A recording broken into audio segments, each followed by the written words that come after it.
Rodrigo, o que você pode falar sobre a leitura que você fez? Uns dois, três, quatro pontos que você pôde lembrar e que você achou interessante na leitura?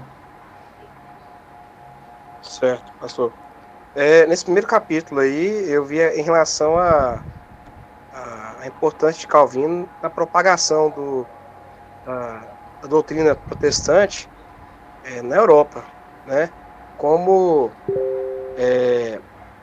vários, devido a uma certa fama que ele criou, né, em Genebra, várias pessoas, essa migração de vários estudantes é, da palavra para Genebra, para aprender com Calvino, posteriormente a saída dessas pessoas, né, de Genebra, retornando aí para suas cidades, para suas regiões, né, a gente vê aí a importância aí de Calvino nessa reforma, né, na propagação dessa reforma, né, protestante.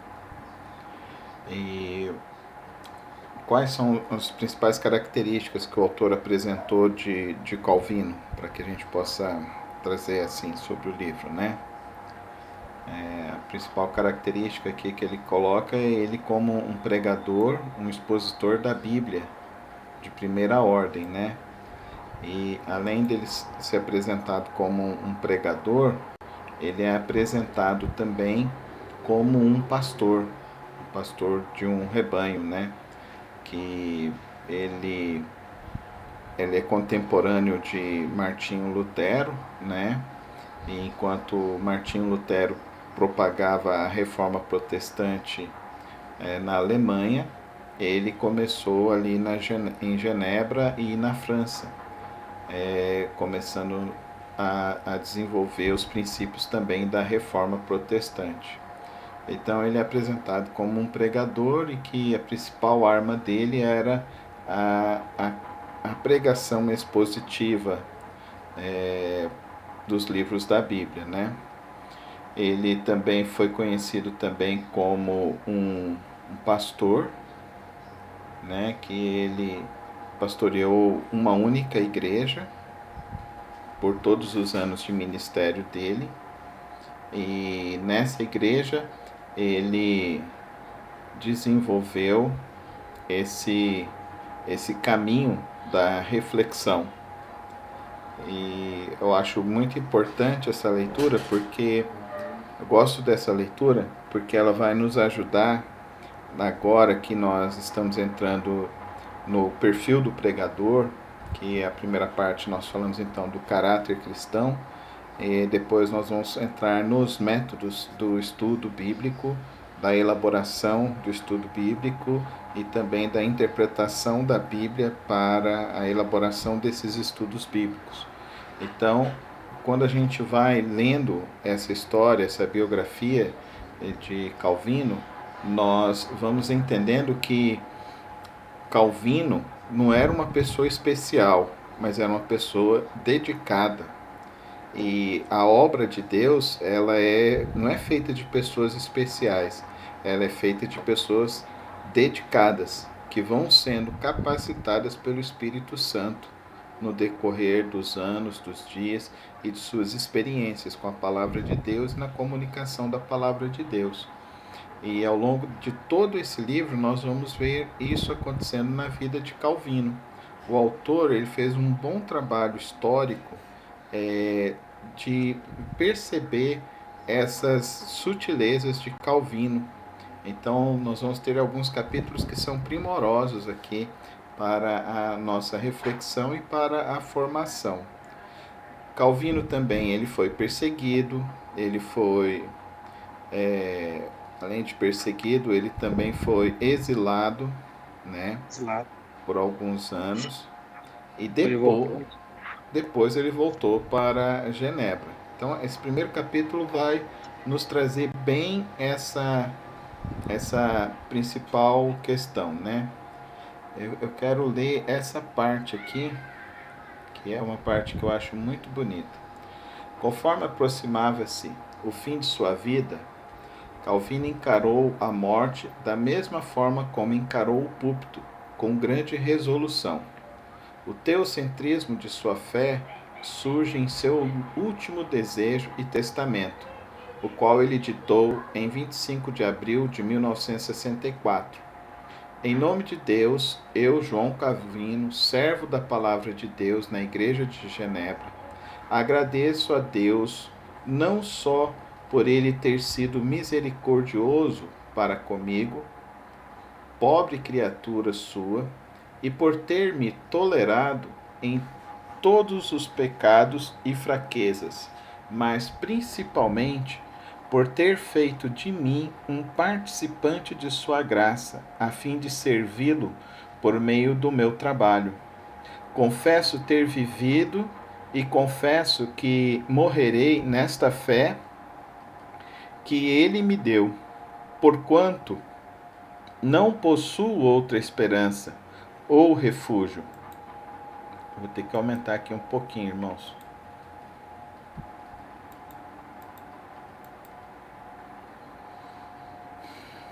Confesso ter vivido e confesso que morrerei nesta fé que ele me deu. Porquanto não possuo outra esperança ou refúgio além de sua predestinação, sobre a qual toda a minha salvação está baseada. Recebo a graça que ele me ofereceu em nosso Senhor Jesus Cristo e aceito os méritos de seus sofrimentos e morte, por meio dos quais todos os meus pecados estão enterrados. Humildemente suplico que ele me lave e limpe com o sangue de nosso grande Redentor, a fim de que, ao aparecer diante dele, seja semelhante a ele. Além do mais, declaro que me esforcei para ensinar sua palavra de maneira imaculada e para expor fielmente as sagradas escrituras de acordo com a medida da graça que ele me deu. É muito bonito, né? Esse registro dessa fé, dessa devoção, dessa dedicação à obra de Deus. Então, eu espero que esse livro possa estimular os irmãos a essa arte maravilhosa que é estudar a palavra de Deus, pregar e anunciar a palavra de Deus. Então, nós vamos fazer sempre assim. No início, nós vamos fazer a abordagem do livro e depois, servindo então de um devocional, e depois nós vamos entrar na matéria. Então, trazendo uma lembrança do que nós discutimos na aula passada, nós discutimos sobre o caráter cristão e nós discutimos a mudança desse caráter e dessa experiência da conversão.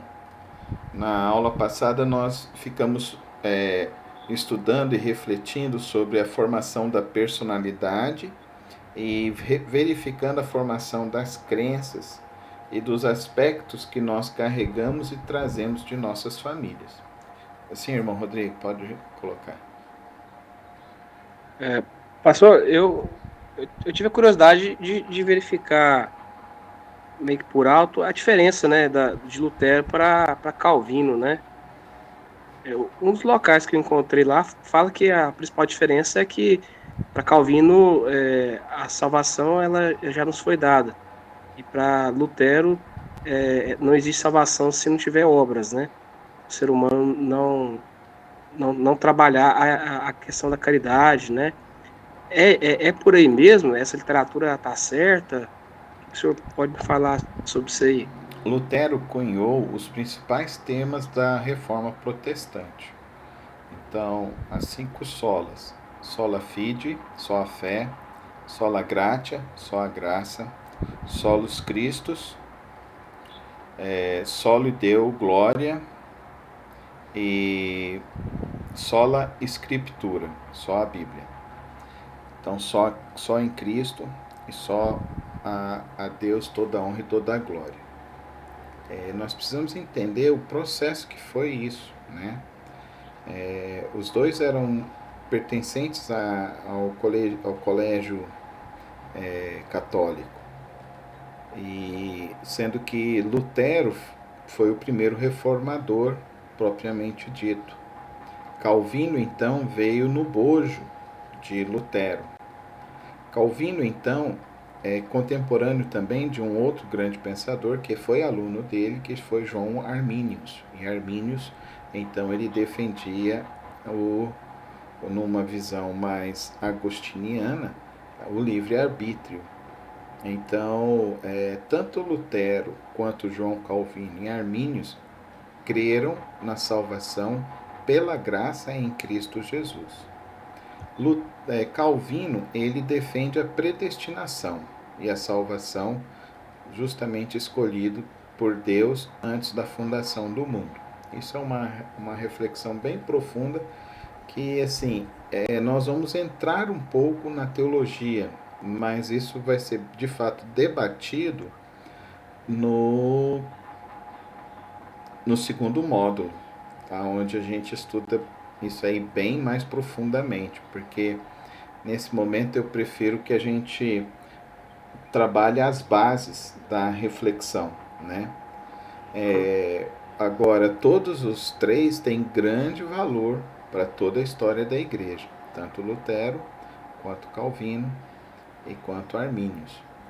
E os batistas, eles são de uma outra tradição, reformada, mas de uma igreja que não se misturava com o Estado, que é justamente a diferença dos batistas para os presbiterianos, para os luteranos, para os metodistas, que cada um é fruto de uma igreja, de um Estado, né?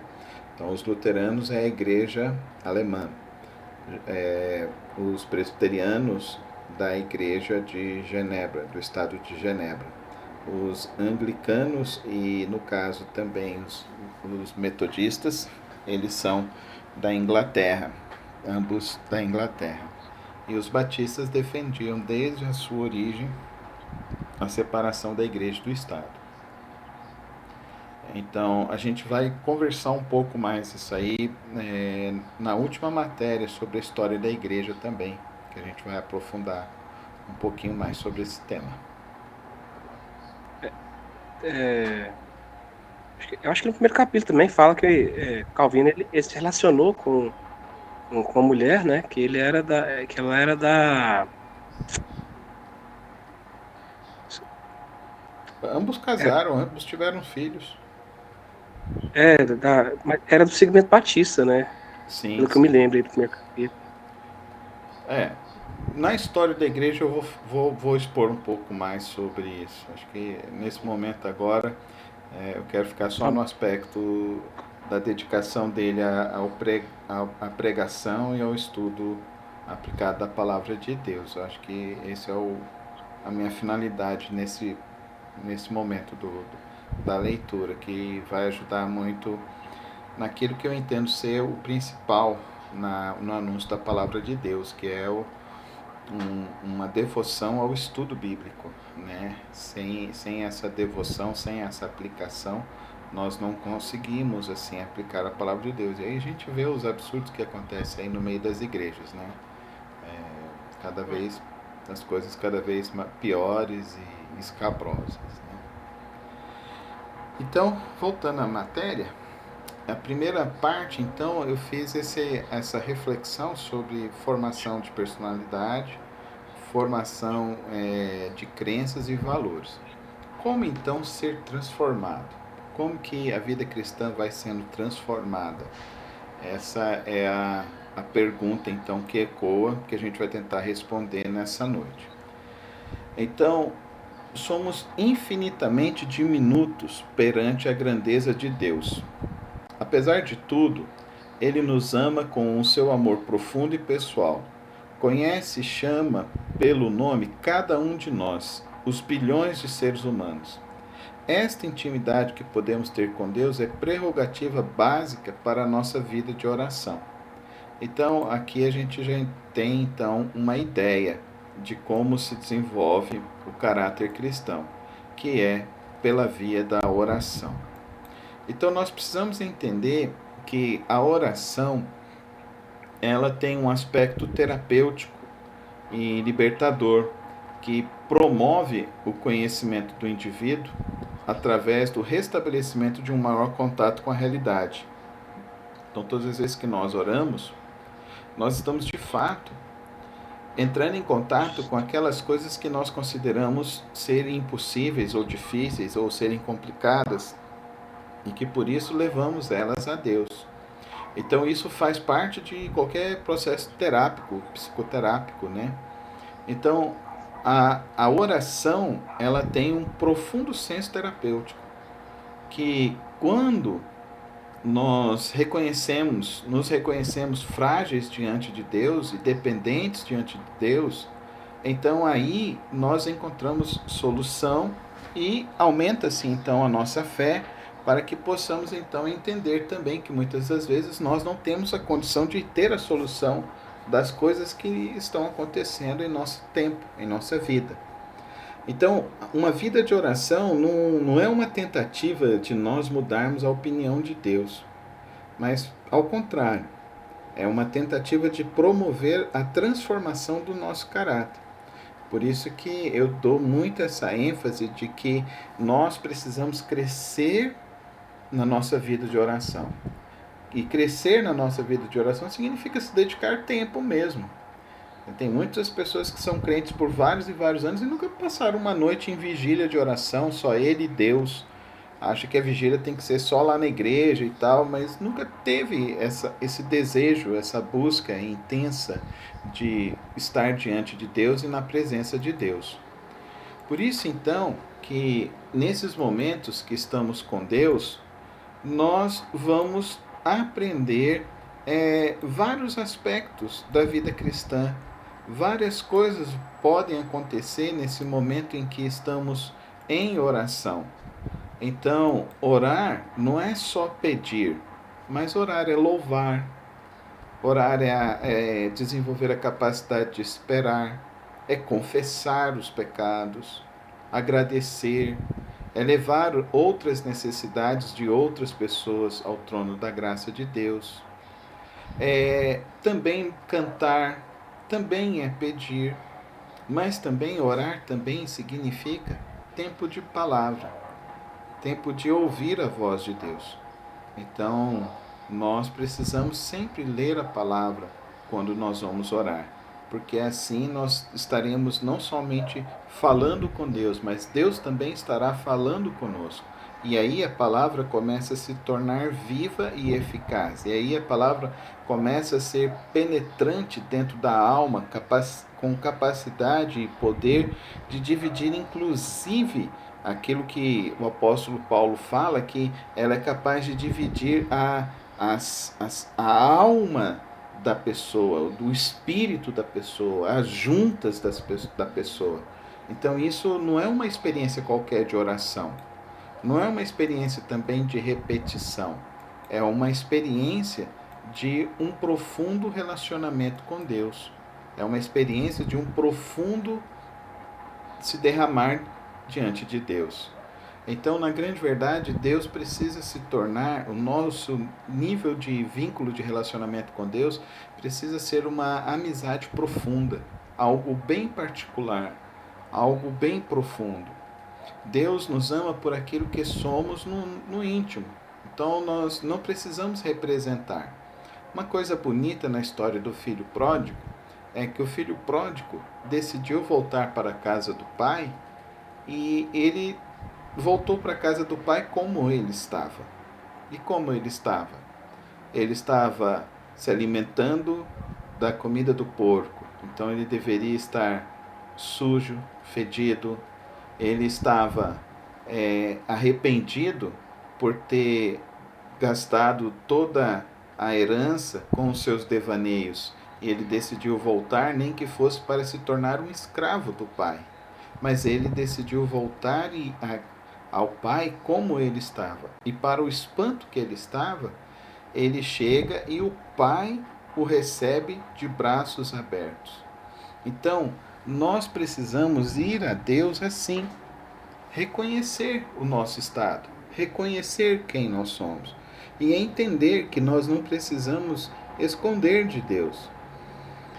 Ao longo desses anos eu tenho visto muitas pessoas que querem viver um nível de vida espiritual altíssimo. E não é assim que vamos ser crentes. E não é assim que vamos estar na presença de Deus. Nós vamos estar na presença de Deus quando nós reconhecermos o que somos. A chamada de Deus sempre foi essa, a chamada ao arrependimento, a chamada de que Ele é a nossa solução. Ele é quem tem a solução para a nossa vida. E nós não... É ilusão queremos achar que podemos esconder alguma coisa de Deus. Ele já sabe tudo que somos, tudo que fazemos. O salmista fala no Salmo 139, antes mesmo que a palavra chegue aos meus lábios, o Senhor já as conhece.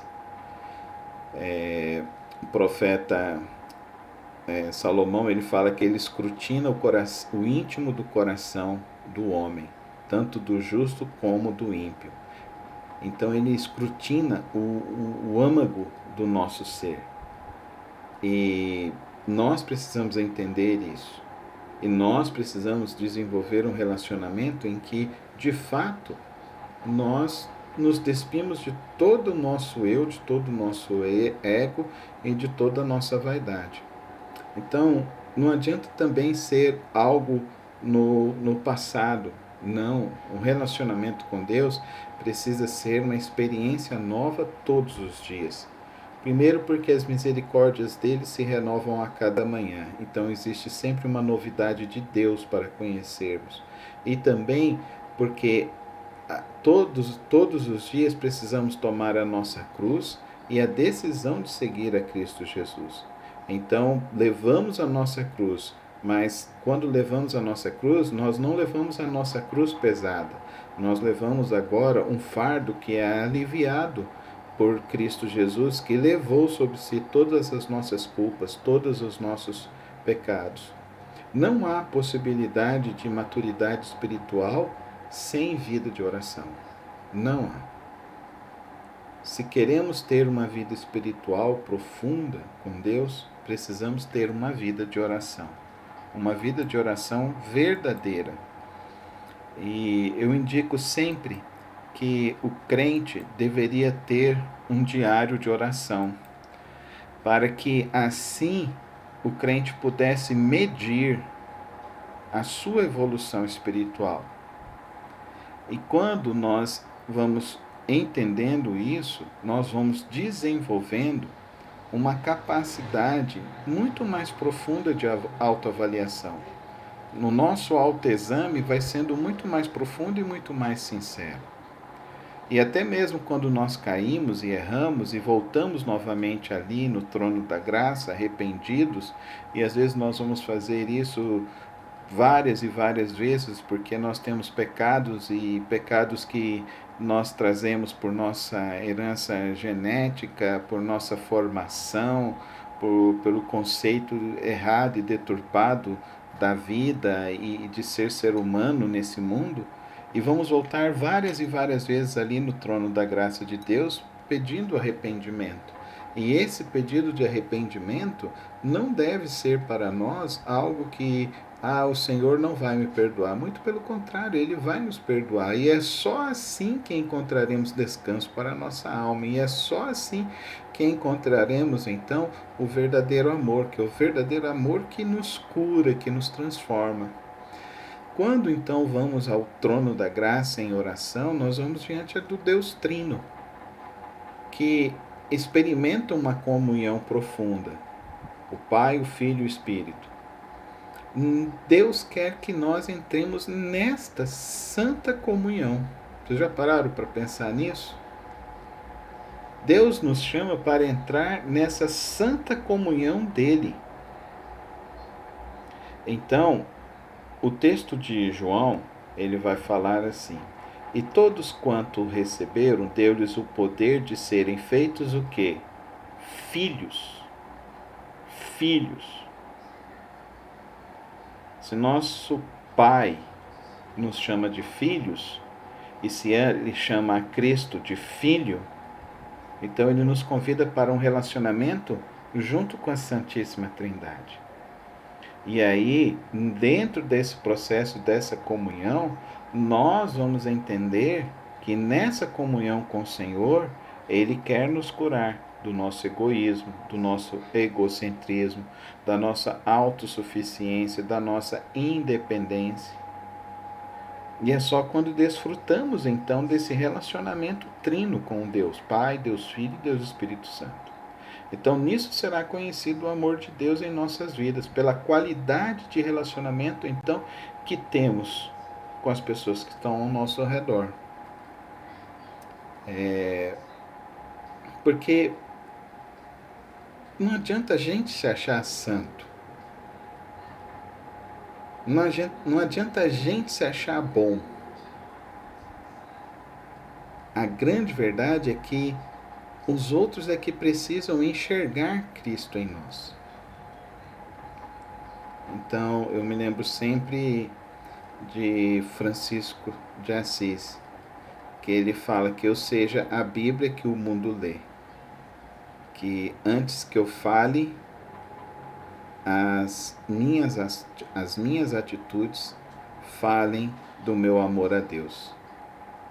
Então, essa intimidade com Deus que vem por meio da oração e dessa busca intensa com o Senhor, visa uma mudança de caráter e uma mudança de hábito e uma mudança de vida. E isso nós vamos reconhecer então que estamos no Pai e que somos da videira. E assim nós vamos produzindo os frutos, o fruto de Cristo em nós. E esse é a transformação. A transformação vem dessa intimidade. Então devemos nos sentir fortes no Senhor e não nos nossos predicados e habilidades, e confiar naquilo que temos, somos ou fizemos. Nós precisamos expressar nossa fé na fidelidade de Deus, em seu amor, apesar dos fatos desconfortáveis. Então, é o texto de Filipenses 4, 12 e 13. Então, eu aprendi a viver em toda e qualquer situação. Tudo posso naquele que me fortalece. Então, se eu estou num momento de abastança, amém. Se eu estou num momento de precariedade, amém. O que nós não podemos é blasfemar, deixar de crer em Deus, deixar de buscar ao Senhor. E aí é o grande problema da oração. Porque as pessoas usam hoje a oração como se fosse um mecanismo que faz você acessar coisas, que faz você abrir portas. Mas a oração não é isso. Quantas pessoas não têm essa visão? Quantas pregações vocês já ouviram que não falam sobre isso? Sendo que a oração, de fato, ela visa a transformação do seu interior, da sua vida e do seu caráter. E quando nós começamos a entender isso, nós vamos percebendo que as dificuldades, elas fazem aquilo que o apóstolo Paulo vai nos falar lá em Romanos capítulo 5, que a perseverança produz... Vamos ler esse texto?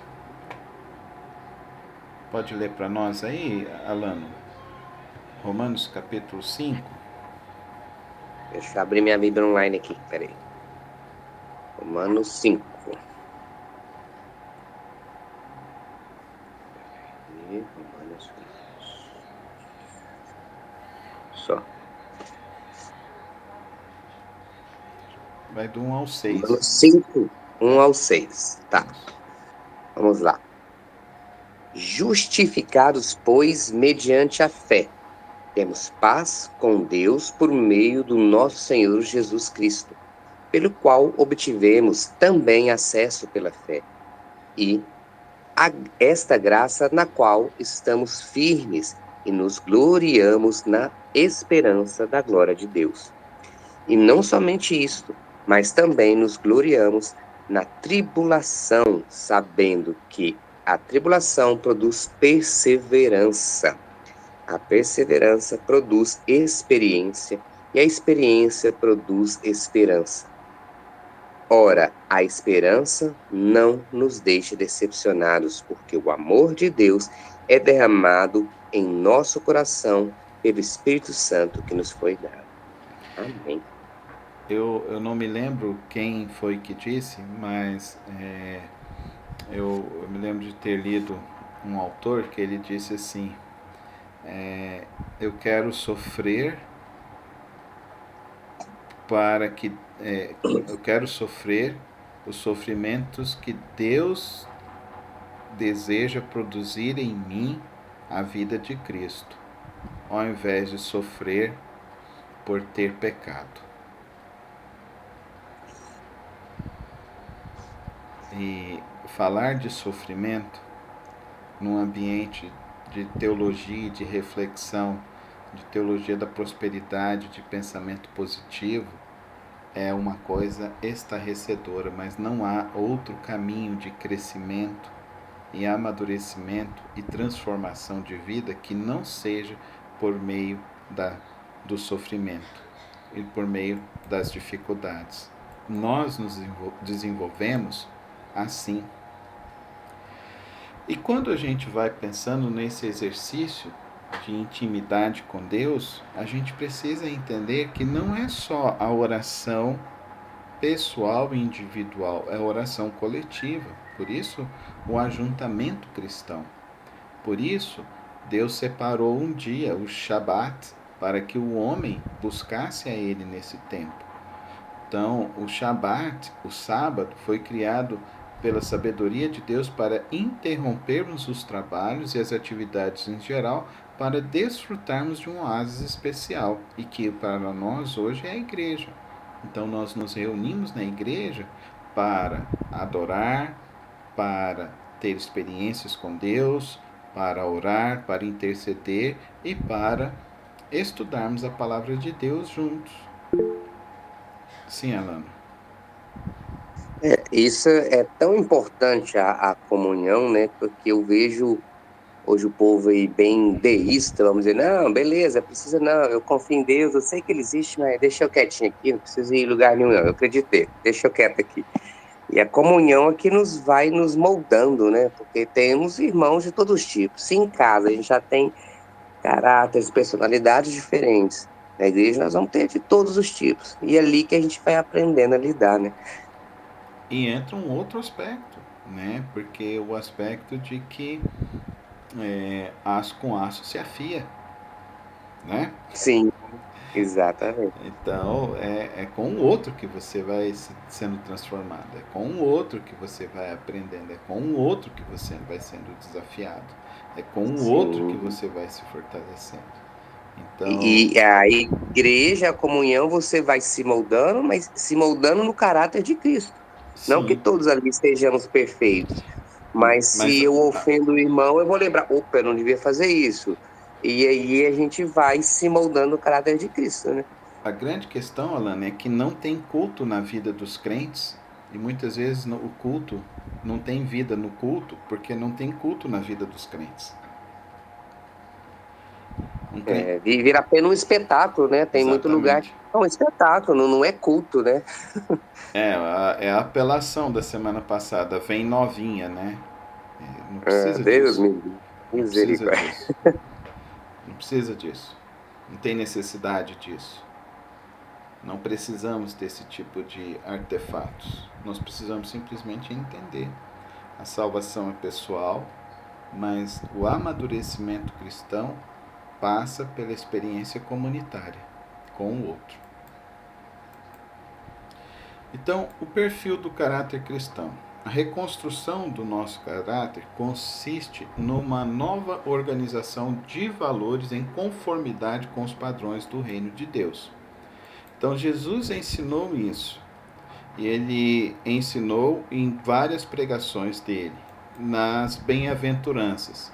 Então, ele nos ensina como deve ser, então, o aspecto da vida do cristão, como o cristão deve viver e deve ser transparecido para as pessoas que estão ao seu redor. Então, ele diz que devemos, bem-aventurados humildes de espírito, bem-aventurados que choram, porque serão consolados, bem-aventurados os mansos de coração, porque eles verão a Deus. Bem-aventurados os que têm fome e sede de justiça, porque eles serão satisfeitos em Deus. Bem-aventurados os misericordiosos, porque eles alcançarão misericórdia. Bem-aventurados puros de coração, porque de tais é o reino dos céus. Bem-aventurados pacificadores, porque estes verão a Deus. Bem-aventurados sereis quando vos perseguides e vos injuriares por causa do meu nome. Então isso demonstrará que você não está vivendo mais coadunado neste mundo, mas você é uma pessoa diferente deste mundo, diferente dos valores deste mundo, diferente do estilo de vida deste mundo.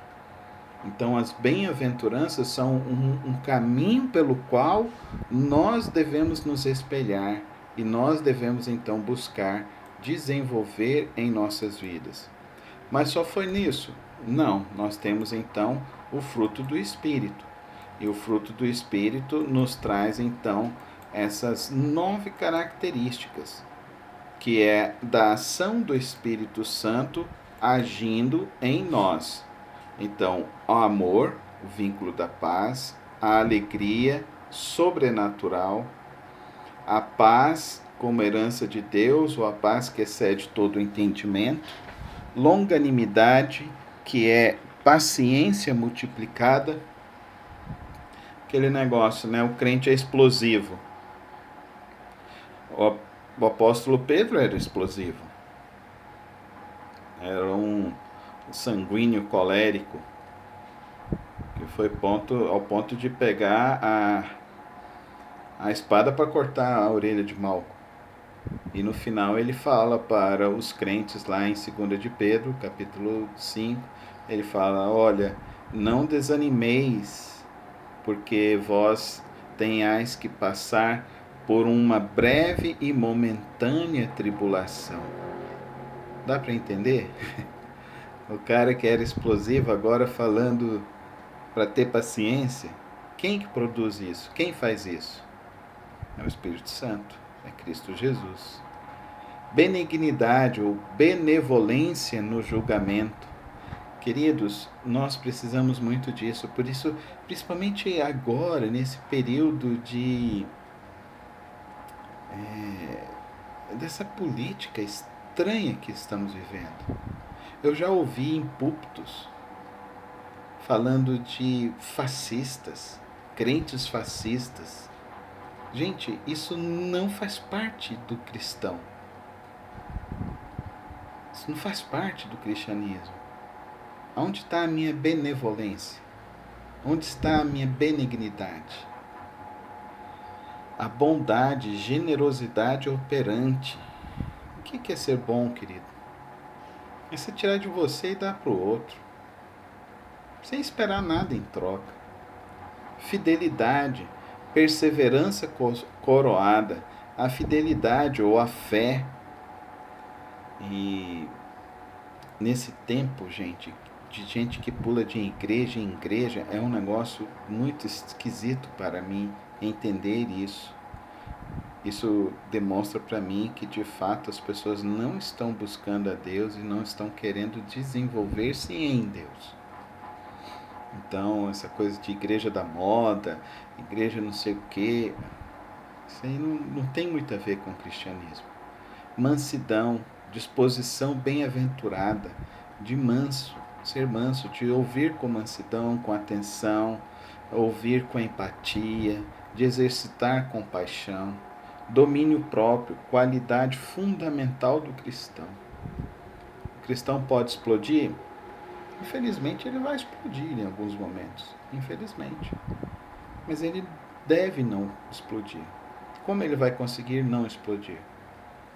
Querido, se não for o joelhinho no chão, se não for uma vida de oração, um santo quebrantamento diante de Deus, essas qualidades não surgem, não acontecem, não aflorescem e não se desenvolvem em nossas vidas. Bem, essa é a aula 3. Vocês gostariam de fazer alguma colocação, alguma reflexão sobre o que já falamos até aqui? Não, eu não tenho nenhuma pergunta, não. Tranquilo? Alano? Não era aquilo que eu já falei mesmo. Tranquilo. Ok. Então, vamos aqui.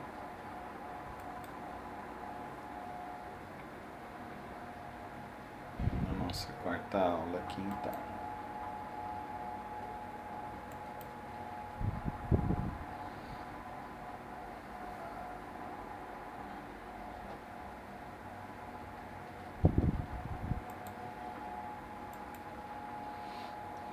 A transformação, então, do caráter. A obra do Espírito Santo é paulatina. É a substituição dos nossos mecanismos de defesa pela dependência total de Deus. É um processo terapêutico de Deus que denominamos então santificação. E lembram quando a gente falou lá sobre os mecanismos de defesa que nós desenvolvemos, que nós usamos para tentar então esconder aquelas falhas do nosso caráter? Então, nós precisamos entender a mudança que Deus quer fazer em nós. Bom, Rodrigo, você pode ler para nós Romanos 6, de 3 a 8? Nossa, sim, só um momento. Romanos 6. De 3 a 8.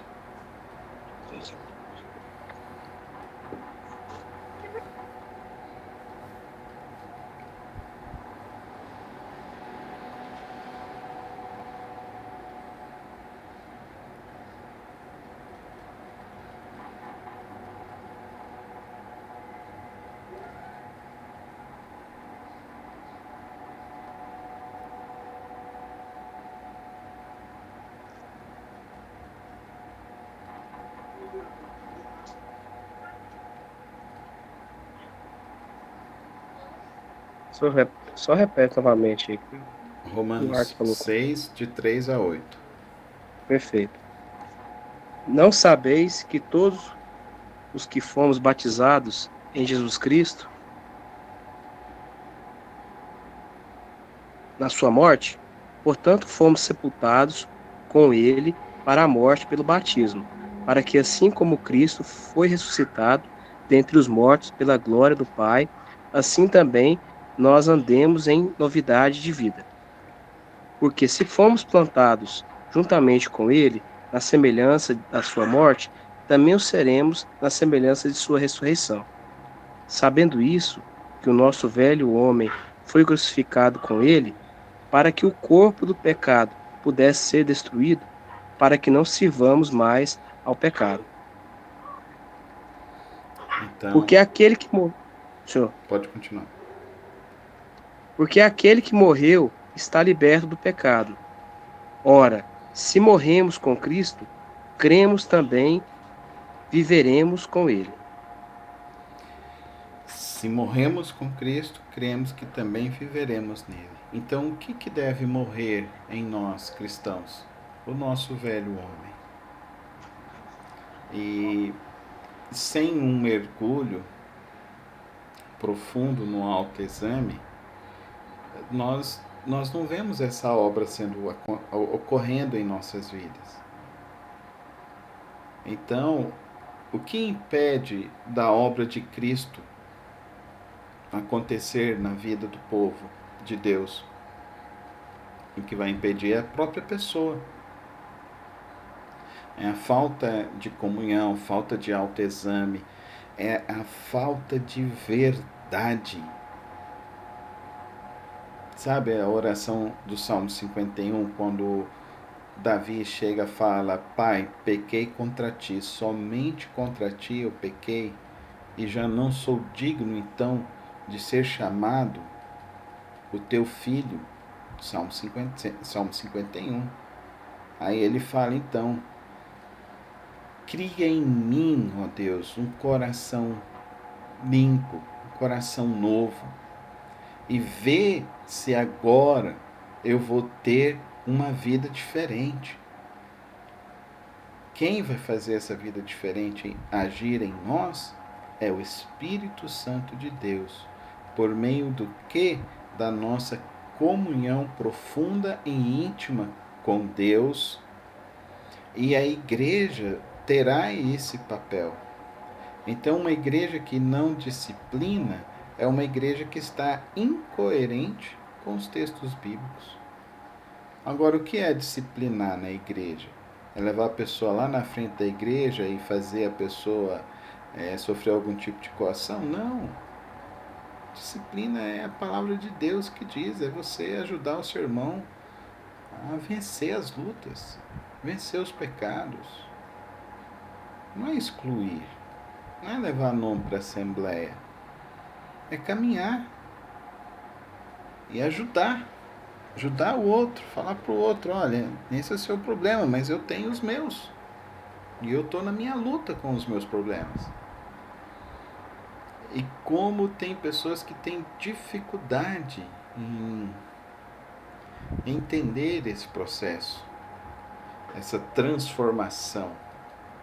Tem muitos crentes que querem que as pessoas mudem rapidamente, mas sem o caminho da cruz, nós não seremos transformados. O caminho para o caráter de Jesus Cristo é o caminho da operação da cruz em nós. A cruz torna possível aos crentes vencerem o pecado. E o Espírito Santo torna real na vida dos crentes o que a cruz realizou. Então, vida cristã consiste na dependência completa do Espírito Santo que habita em nós. Então, tem a ver com transe, né? Igual muitas igrejas neopentecostais praticam a tal da experiência com o Espírito Santo. Gente, tem muito pouco a ver com isso. Tem muito pouco a ver com sentir. Tem a ver muito mais com arrependimento e quebrantamento. O Rodrigo fez o curso de batismo comigo lá. Eu acho que ele se lembra da aula que eu dei lá em João 16, que eu falo que a verdadeira obra do Espírito é nos levar a compreender que precisamos de Deus. Sim. Essa é a verdadeira obra do Espírito. E aí as pessoas ficam com essas coisas, falar em línguas estranhas, riso do Espírito. Gente, e a igreja vai brincando e o povo não vai transformando, aí vai juntando gente caloteira, gente mentirosa, gente que blasfema, gente que adultera e acha que está tudo certo, gente leviana no meio das igrejas, vai envergonhando o Evangelho de Cristo. Isso para mim que é o mais triste. Vai envergonhando. Sim, Rodrigo. Pastor, eu ia até fazer essa pergunta aí, porque como eu não cresci dentro da igreja evangélica, mas tem essa questão de falar em línguas aí. Que eles justificam, o pastor? Porque realmente é desconhecimento meu mesmo, é ignorância, né? O pessoal fala, tá falando em línguas. Na teologia pentecostal, eles falam que a evidência máxima da ação do Espírito Santo, ou o batismo do Espírito Santo, é você falar em línguas estranhas. Então, eles dão muito mais enfoque aos carismas do que ao caráter. E não adianta carisma sem caráter. É muito mais bonito um caráter sem carisma do que muito carisma sem caráter. Então, é muito mais nobre um homem que possa terminar a sua vida e lá no dia do seu funeral as pessoas falarem, olha, ele nunca fez mal a ninguém, ele só nos ajudou, do que chegar lá e falar, ele falou tanto bacharolilás e não sei o que, era cheio do Espírito Santo, mas era muito mau caráter. Então, essa é a nossa diferença.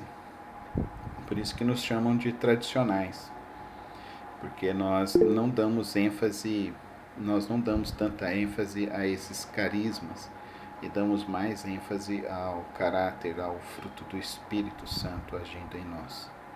Sim, Alano.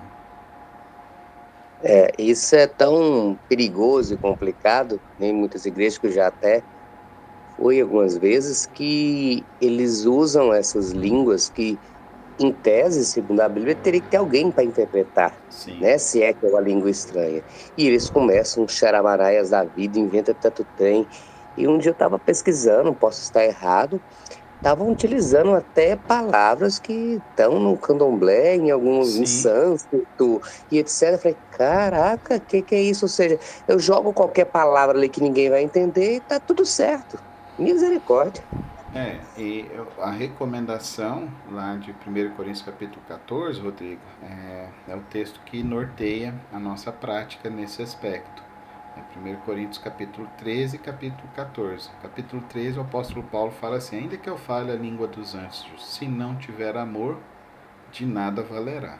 Então ele começa falando assim, mesmo se tiver a possibilidade de falar línguas de anjos e mesmo se eu falar e isso não tiver amor, de nada valerá isso.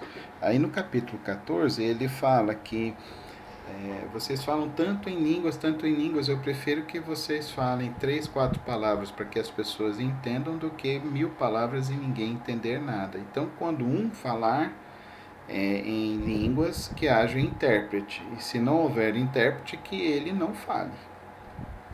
Então é o que norteia a nossa liturgia e o que norteia a nossa prática e a nossa crença em relação ao Espírito Santo.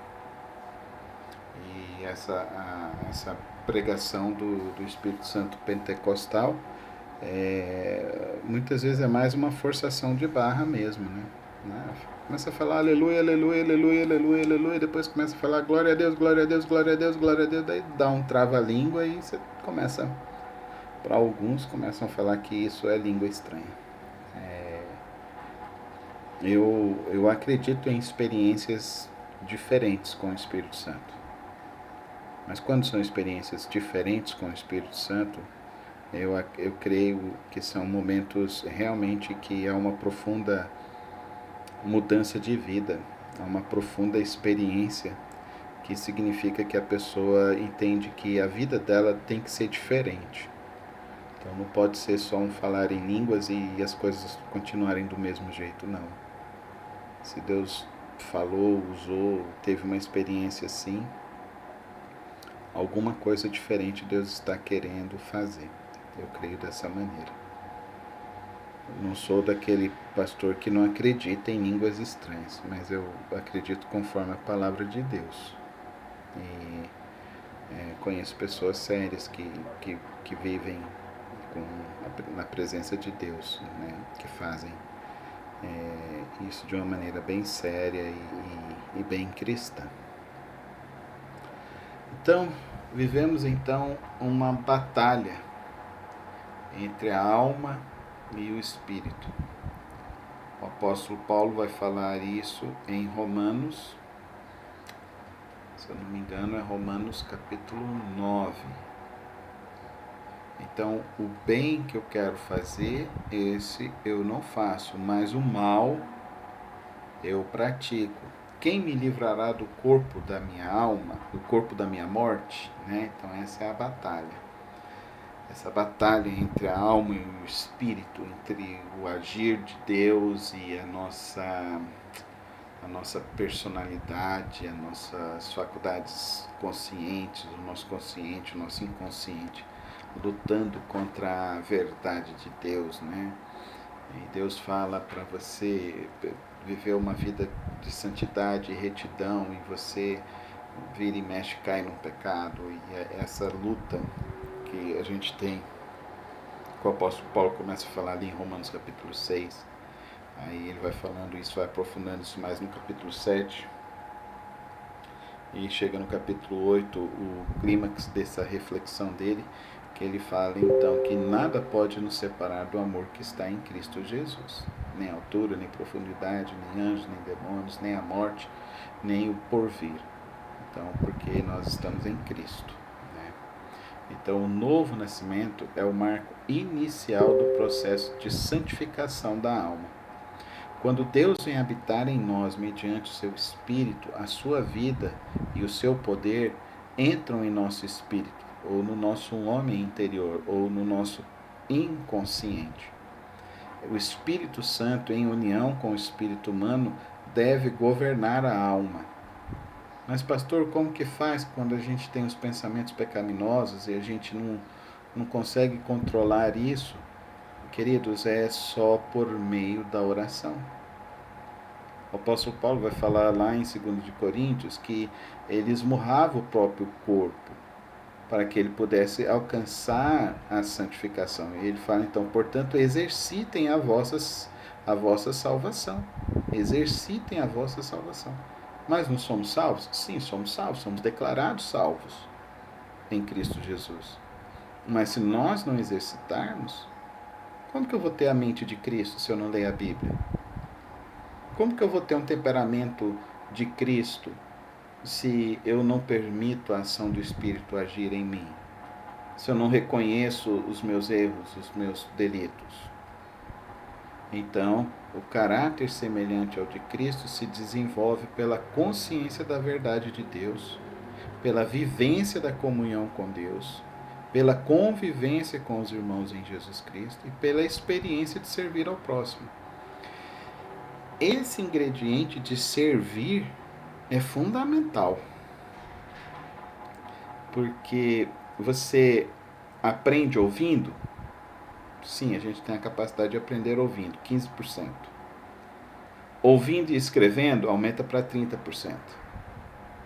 Mas praticando, aumenta para mais de 70%. Então, servir é colocar em prática a vida cristã. Colocar em prática. Perdoar é fácil, irmãos? Perdoar é complicado. Não, depende, né? Perdoar não é fácil. Não é fácil, não. Não é fácil. Não é fácil. E ainda depende do dia que você acorda, né? Eu particularmente, eu não consigo guardar a raiva, sabe, da pessoa. Isso, aquele assim, se eu discutir às vezes com alguém, passa meia hora, eu não dou conta de ficar com raiva da pessoa, sabe? Sim, mas se a pessoa faz um mal contra você, você já fica com... Fica mago, fica mago, né? Você fica ali, mas... Não sei se vai ficar uma mágoa, mas você vai ficar receoso com a pessoa, né? É complicado. Então, Perdoar não é fácil. essa semana eu tive uma experiência. Uma pessoa que... A última vez que nos falamos, ele me xingou tanto. E eu fiquei assim... Fiquei triste, sabe? Porque é uma pessoa que eu conhecia. E veio xingar por causa desses negócios de política, sabe? Aí essa semana ele me ligou. Começou a conversar comigo e tal. Não pediu perdão, não. Mas foi contar como tá a vida dele, as dificuldades que ele tá passando e tal. Ele tinha cortado a água e a luz dele. Ele tava precisando de uma grana para ajudar ele. Eu falei assim, não, me passa o seu Pix aí que eu vou mandar para você na hora. Aí peguei, passei o Pix e tal. Aí depois veio a mensagem dele, falando assim, eu preciso te pedir perdão por tudo aquilo que eu te falei. Você verdadeiramente é um amigo mais chegado que um irmão. E não é porque eu sou bonzinho não, irmãos. Eu falei, eu nunca mais atendo a ligação dele, não. É assim que a gente é, infelizmente, não é? Mas o que aconteceu? Aquela hora o Espírito Santo tocou meu coração. Aquela hora o Espírito Santo falou comigo. Cara, você tem que atender, você tem que falar. Eu pensei assim, nossa, ele já vai, será que vai de novo aquelas coisas lá, ficar espiziando? Não tô afim, senhor. Aí tocou mais uma vez, eu falei, vou atender. E aí falou da situação, de tudo que está passando, das dificuldades e tal. E dentro de mim o Espírito Santo já estava trabalhando. É assim. Não somos perfeitos. Mas nós precisamos desejar ser diferentes. Pelo menos isso. Eu conheço gente que fala pra mim, eu não vou perdoar. Quero ver nunca mais. Eu já vi crente desejando morte de pessoas, gente. Isso pra mim não tem a ver com o espírito cristão.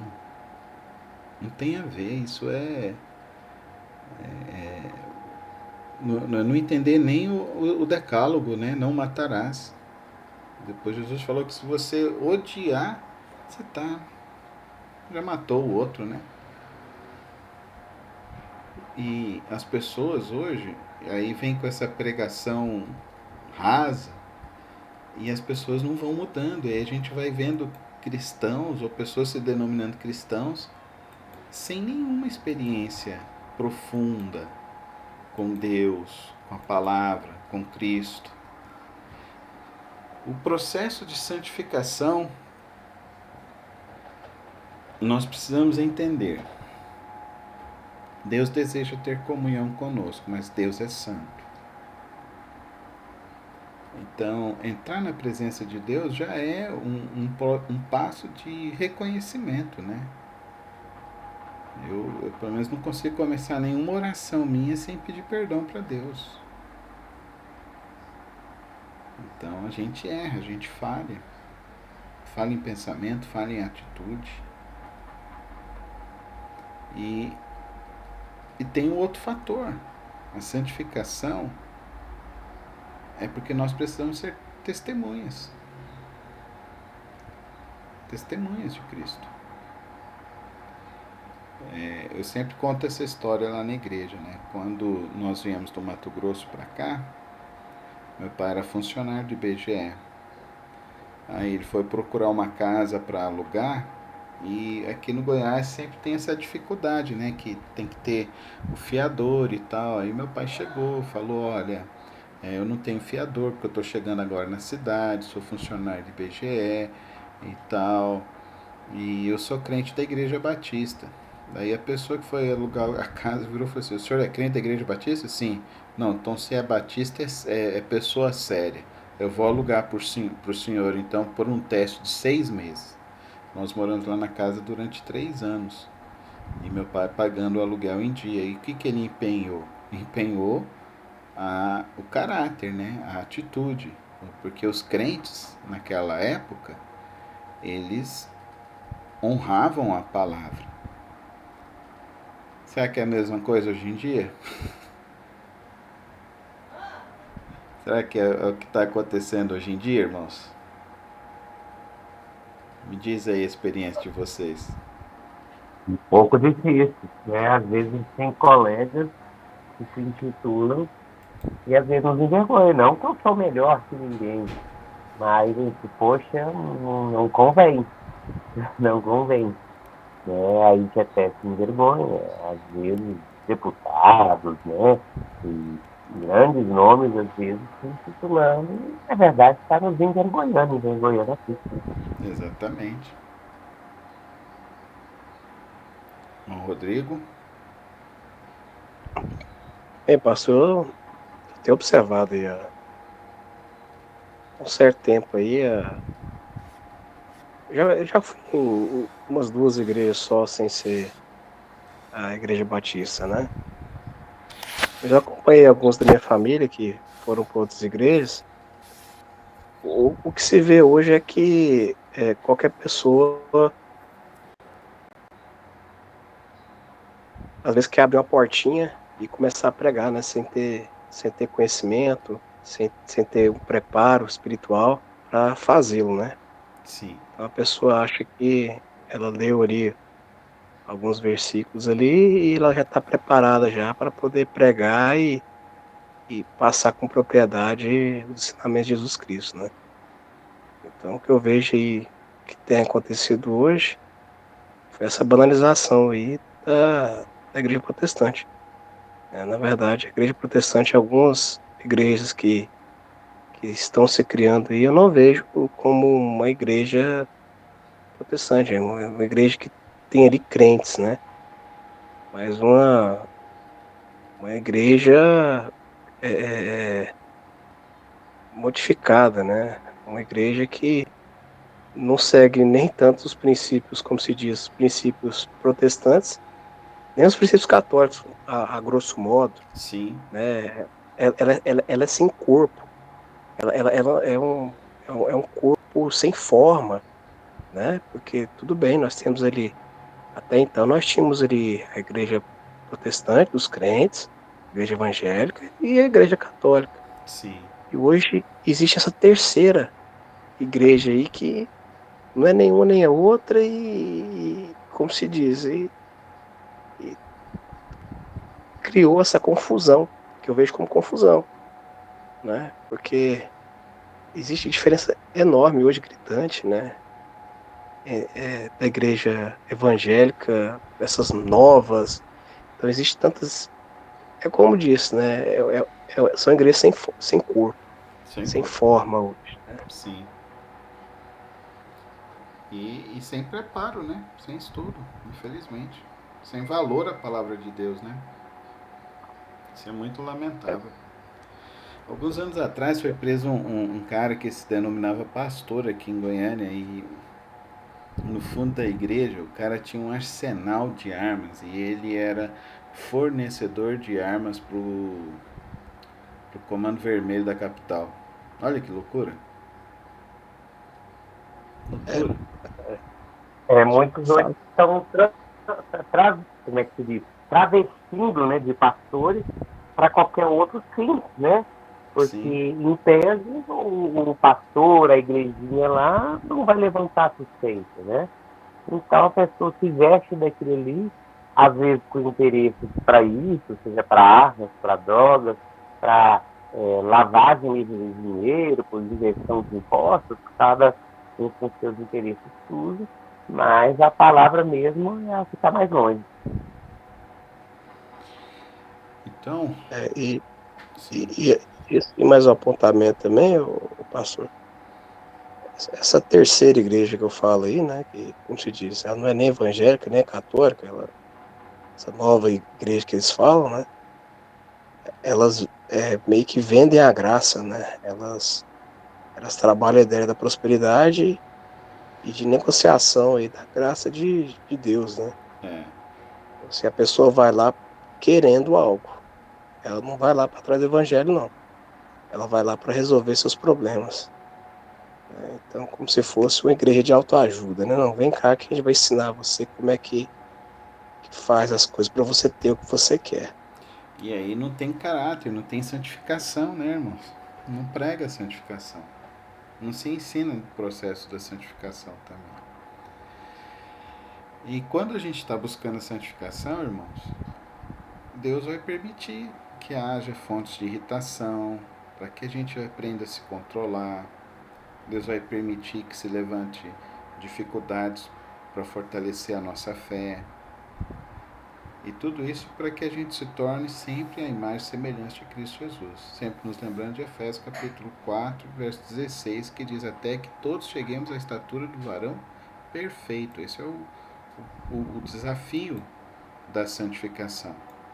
Ter Jesus Cristo como Senhor. E isso implica mudança de vida.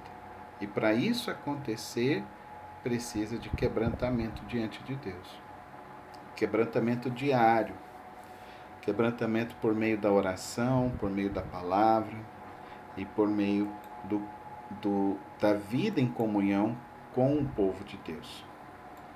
E nós precisamos entender um aspecto muito importante: a disciplina do Espírito Santo. O Senhor fará duas coisas. Por um lado, ele demolirá nossos hábitos passados. Vai haver mudança de personalidade? Vai. Vai haver mudança de personalidade. Então, lembram quando vocês fizeram o teste de temperamentos? Vocês se lembram? É, Temperamento sim. vai mudar? Sim. Vai, vai É. mudar, vai haver uma mudança.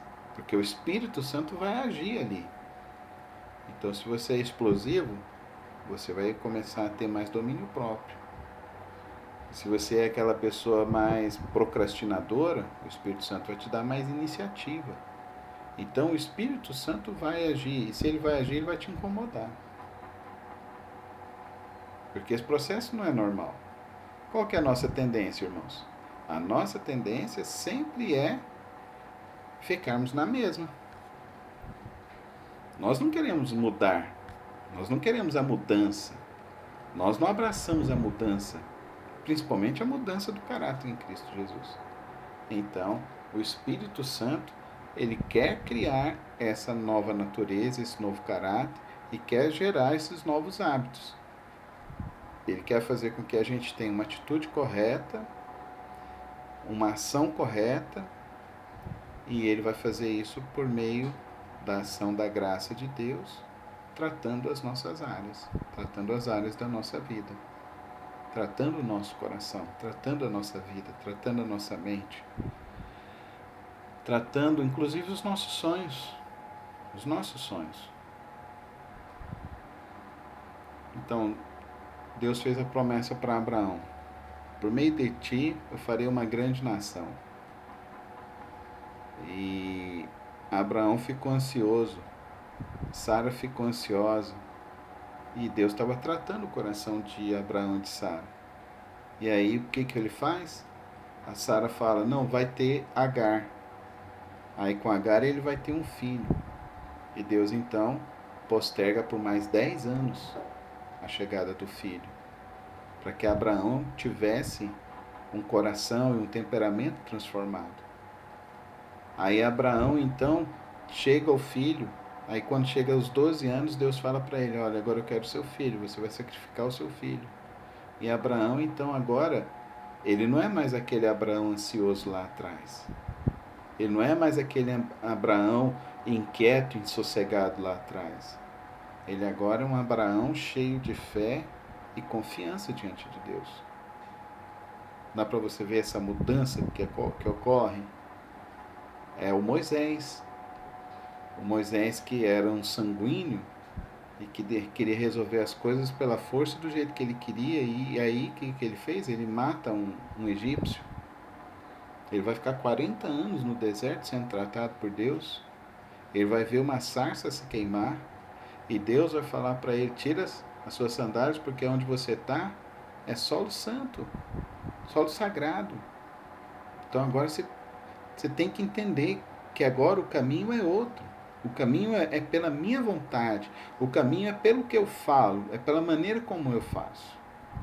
Então Moisés aí agora se torna uma pessoa que vai fazer tudo conforme o que Deus disse.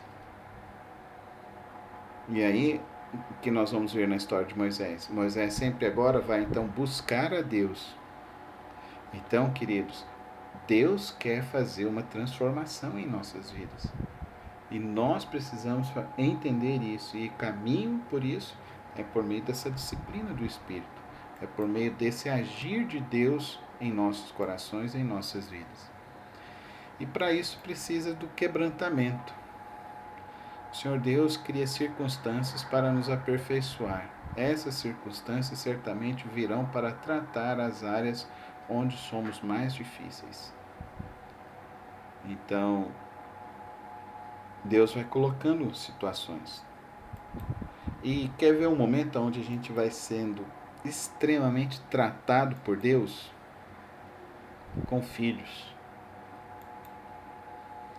Vocês já perceberam o quanto que filho se torna um desafio de você falar, de você viver e de você mostrar as atitudes para o seu filho e as atitudes cristãs. E os filhos agora, eles vão entrando na escola e eles vão sendo então agora desafiados, e esse desafio que eles vão sendo colocados, então a gente tem que auxiliá-los nesse processo, para eles compreender a fé, exercitar a fé, como fazer a fé. É muito importante, irmãos, que a gente tenha esse tempo de ler a Bíblia, orar junto com os filhos, para que eles possam ter esse temor de Deus. É importante que a gente aprenda a pontuar esses aspectos também que precisam ser desenvolvidos, que o Espírito Santo quer desenvolver no coração dos nossos filhos. Então, o quebrantamento da alma é a experiência de todos aqueles que servem a Deus. Não tem um crente, um cristão, que não passou por um profundo vale, por um profundo quebrantamento. Jacó passou pelo vale de Jaboque. Ele ficou marcado, porque ele pediu para Deus: você só vai sair daqui quando você me abençoar. Passamos pelos nossos vales. O homem pode ser trazido para a vida somente pelo Espírito Santo. E o homem que Deus quer realizar. O homem que Deus quer fazer em nós. Então, quando o Espírito Santo está operando, precisa ser transportado pelo Espírito humano. Como que é isso, pastor? Como que se dá isso? Queridos, é quebrantamento. É diante de Deus. É choro. Choro. Sabe? É alma.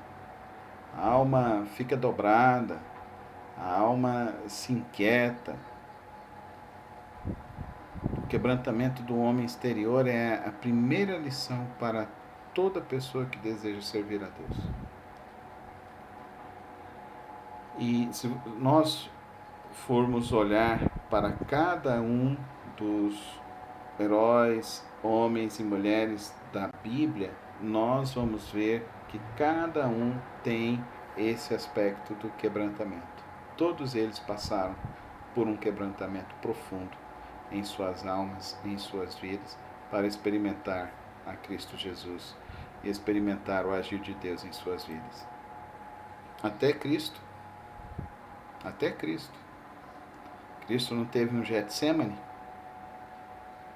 em que ele chegou a transpirar e gotejar sangue, e em oração ele falando: Pai, se possível, afasta de mim esse cálice, mas não seja a minha vontade, mas sim a tua vontade. Então, se o próprio Cristo, será que nós também não vamos fazer? A experiência que é interessante é a experiência do vaso de alabastro que foi quebrado. O alabastro é uma pedra, e eles pegavam essa pedra e ela tinha a capacidade de você cortar ela por dentro para guardar ali no caso, o perfume, né, que eram óleos essenciais, né? E aquela mulher foi então e quebra o vaso de alabastro. E aí Judas a recrimina: era melhor vendermos e dar aos pobres. E Cristo diz: olha, não é, os pobres vocês sempre terão com vocês. E ela fez isso depois que ela lavou os pés de Jesus com as lágrimas, com as próprias lágrimas, no sentido de que ela entendeu que ela precisava passar por uma profunda transformação de vida. Eu temo que muitos crentes não consigam ter essa experiência. Eu temo que muitos crentes querem ter as experiências com o Espírito Santo, mas eu temo que nós vamos ter muitos crentes que não entendem esse segredo do quebrantamento. E se o vaso de alabastro não for quebrado, o nardo puro não fluirá. Sem quebrar o exterior, o interior não surgirá. Sem um quebrantamento, não surgirá o novo homem que Deus quer gerar em nós. Então devemos deixar que o Senhor rache totalmente o homem exterior, de modo a achar um caminho para as suas operações. Uma vez que isto ocorre, o Espírito poderá fluir em nós livremente e desfrutaremos daquela experiência dos rios de água viva que fluirão através das nossas vidas e dos nossos corações. E esse é o grande desafio da ação de Deus e de Cristo em nossas vidas. Porque aí não vai ser, a palavra fake news está muito sendo usada agora, não vai ser um cristão fake, né? Vai ser um cristão verdadeiro. vai ser um homem, uma mulher, de fato, cheio do Espírito Santo.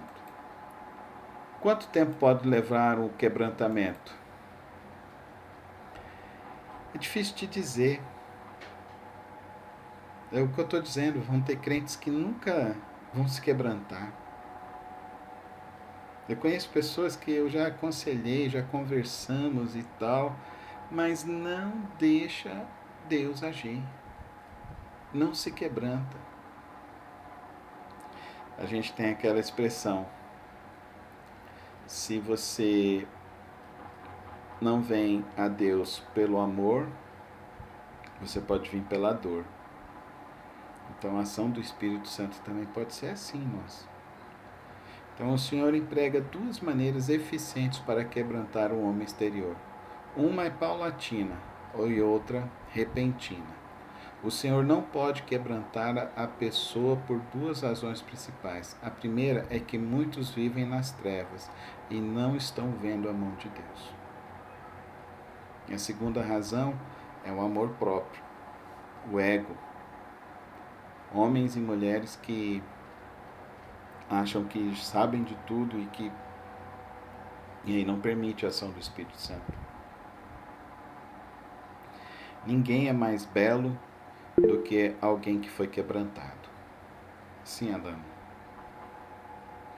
A gente poderia utilizar a palavra quebrantada aí também no sentido de nascer de novo, no sentido assim, de se literalmente entregar a Deus?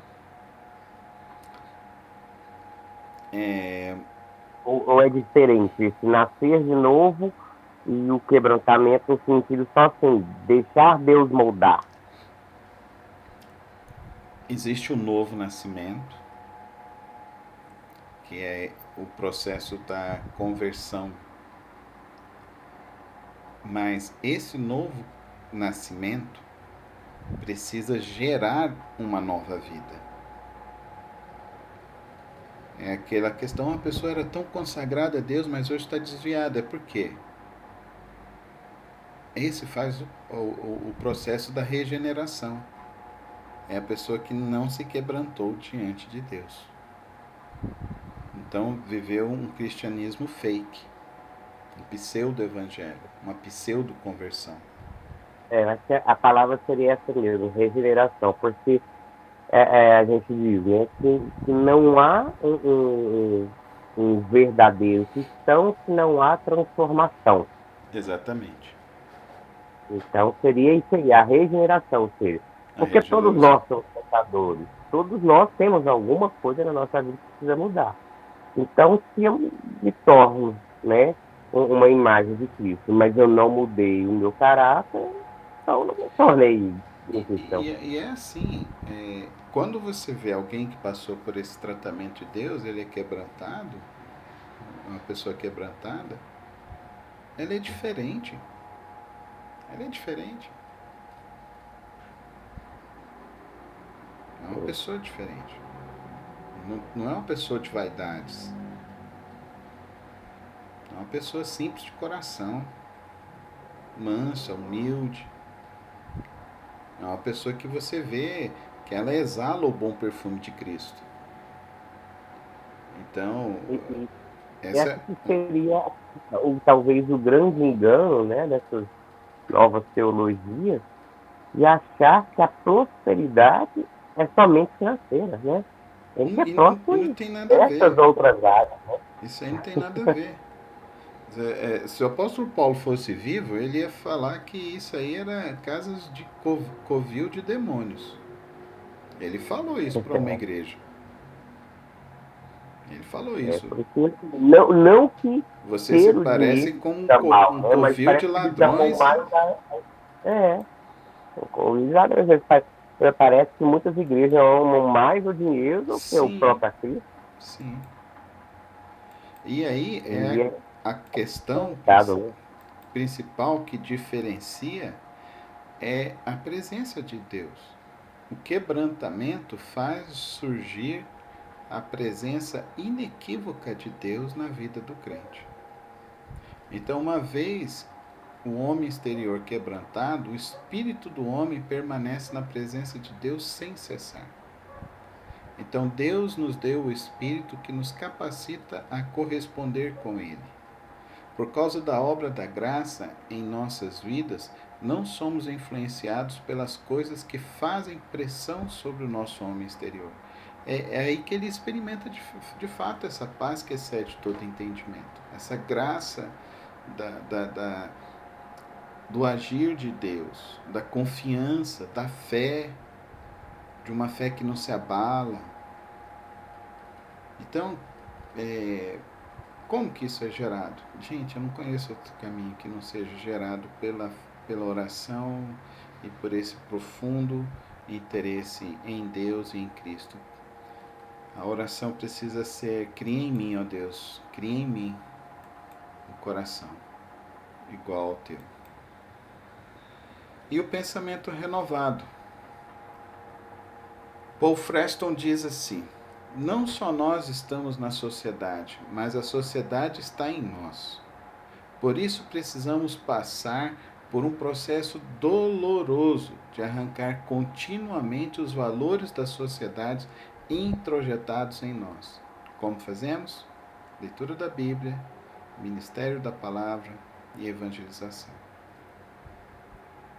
Caminhando profundamente na presença de Cristo e experimentando de fato o novo nascimento. Qual é o resultado? A meiguice, a mansidão. Então, o verdadeiro crente, ele tem um toque diferente. Você percebe isso no verdadeiro cristão. Das coisas que ele conversa, das coisas que ele faz, das atitudes dele. Então, essa verdadeira mansidão é a ação do Espírito Santo. O verdadeiro cristão, ele é uma pessoa abordável, sensível, que busca a edificação, que busca a Deus. Não busca movimentos, busca a Deus. E onde a gente encontra Deus, gente? A gente encontra Deus onde o Espírito Santo dele está. E aonde o Espírito Santo dele está? Aonde o Espírito Santo dele está, há verdade, há amor, há respeito à palavra, há respeito a Cristo, há a anunciação de Cristo. Por isso eu tenho muita dificuldade hoje com essas igrejas escuras aí. Eu acho que é muito complicado essas coisas. E esses movimentos a nível de show, né? Será que isso vai realmente produzir o Espírito em nós? O Espírito Santo em nós? Eu assisti o filme do Elvis e é um filme que vocês têm que assistir, viu, gente? É um filme que vale a pena ser assistido, porque Elvis começou dentro das igrejas. Ele teve uma experiência dentro da igreja. Só que Elvis não teve esse processo de quebrantamento, de santificação. E aí quem não mergulha nesse caminho, gente, ele sempre fica ali aquela pessoa amiga, né? Então ele levava para os shows dele, ele cantava os hinos gospel, né? Mas ele, naquela angústia existencial, naquela busca pelas drogas, naquela busca pela fama e aquela desorientação total. E como que pode alguém que cantava Grandioso és tu, majestosamente, como acho que ninguém cantou como Elvis cantou Grandioso és tu, e morrer como morreu, viver como viveu? Então não é isso, sabe? As afeições de Cristo, o fruto do Espírito, as virtudes do céu, Deus deseja derramar nos nossos corações. A única coisa que pode impedir esse derramamento é a nossa falta de quebrantamento, a nossa falta de busca. É isso que vai impedir. Deus é gentleman, é um cavalheiro. Ele só entra onde é convidado. E se nós não o convidarmos, ele não entra. E o Espírito Santo só vai agir se nós não nos quebrantarmos e nos convencermos dos nossos pecados. Um dia desse estava atendendo uma pessoa e a pessoa falando: é porque o diabo me fez isso, o diabo me fez aquilo, o diabo me fez aquilo. Não, vamos mudar o nome do diabo. Vamos mudar esse nome do diabo aí. Vamos falar assim: o seu medo, a sua culpa, sua falta de oração, sua falta de caráter. Que é fácil a gente falar diabo, né, gente? Diabo é fácil. Diabo faz tudo, né? E a gente não faz nada. Não, quem faz é a gente. Quem permite a ação do diabo em nós somos nós. Ele vai agir até aonde o crente permitir. Porque o crente que busca a Deus, ele se refugia em Deus, ele se fortalece em Deus e ele recebe o poder do Espírito Santo e ele vence. Resistir ao diabo e ele fugirá de vós. Amém? Amém. Esse é a vida cristã, a teologia da vida cristã. São esses elementos de hoje. Semana que vem nós vamos começar a hermenêutica, tá bom? Tranquilo. Alguma Só, Sim. só, só ilustrar, só passar aí uma situação. O senhor lembra o encontro que teve no Goiânia Arena esse final de semana? Não fiquei sabendo. Teve um encontro, né, de diversas igrejas ali no Goiânia Arena. Como eles utilizaram alguns recursos do Estado, como ônibus e tudo. Então, passando por algumas denúncias aí. Além de ter custo, né, por participar, ainda utilizando recurso do Estado, né, ônibus, né, Nossa, não fiquei sabendo, não. estrutura. Aconteceu isso aí, no domingo agora. Esses megalomania, esses negócios. O povo quer coisa demais, gente. Eu só quero Cristo em mim. Cristo em mim é o poder de Deus. Essas outras coisas, gente, não me apetece, não. Isso aqui não dá pra falar pra uma multidão, gente. Isso aqui tem que ser assim, ó. Você tem que olhar no meu olho. Tem que ver verdade aqui no meu olho. O evangelho não precisa disso, né, gente? Eu penso assim. Esses megalomanias, idolatrar homens, né? Infelizmente. E hoje, em alguns locais, falar que evangélico é sinônimo de status. Isso acontece bastante. Acontece. Bastante. Tem alguns pastores aí que eu vou te falar, cara, são mais importantes do que presidente da República. É verdade. Nos anos 90 falavam que o Papa era pop, né? Agora, na verdade, o gospel é pop, então, indo, né? É triste, né? A gente vê como que o cristianismo tem se banalizado, né? Criado etiquetas, né? Diversos rótulos. Bem complicado. Aquilo que nós vimos, né? A falta de quebrantamento, né?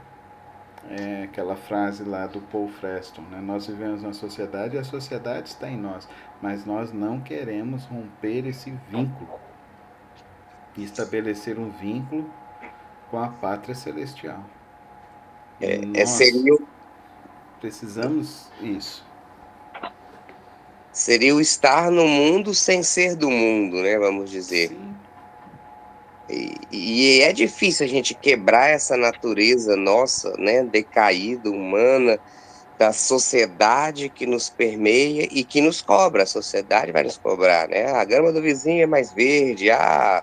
Você é um boboca, você não vai participar aqui do bolão, nós vamos fazer a rachadinha aqui com a galera, você não vai participar, não? Mas, Elano, eu não me preocupo nem com o que os homens dizem, eu me preocupo com o que Deus diz.